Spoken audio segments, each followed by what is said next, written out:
This book is called The Displaced: Refugee Writers on Refugee Lives, edited by Viet Thanh Nguyen.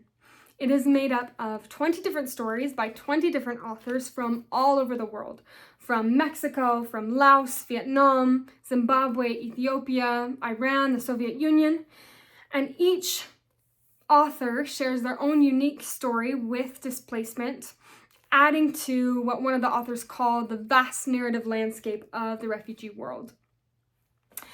There are many unique stories and many unique ways that they're told. One of the authors shares only pictures, another talks in the second person to give the reader a more first-hand experience, and one focuses on a virtual reality tour that she took to connect with her parents who migrated when she was very young.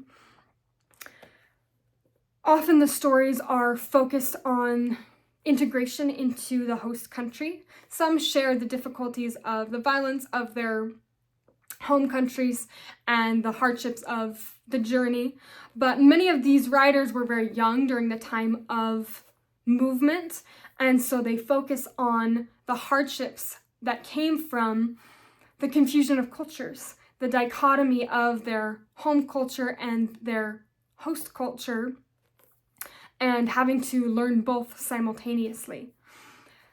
In enculturation, we see that these children are learning their own cultures, and this comes from generation to generation, from observation and from being taught by parents and grandparents of one's own culture.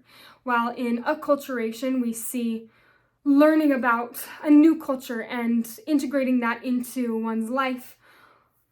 And often this can be two-directional, although these refugees did not generally experience that. They talked of the difficulty that came from the shame that they felt surrounding their home culture, such as when they would bring home lunches that smelled different from the lunches of their peers, or when they had a name that marked them as so clearly foreign and different. And then the guilt that would come from when they did successfully integrate into their new culture, into their host culture, and they felt that they were being disloyal to their home country, to their family. And there are many other common themes throughout. I would highly recommend, definitely read it. They talk of trauma and of joy and of the difficulties that can be found in each of these stories that are unique and yet drawn together by so many threads that create this vast narrative refugee landscape. So, The Displaced.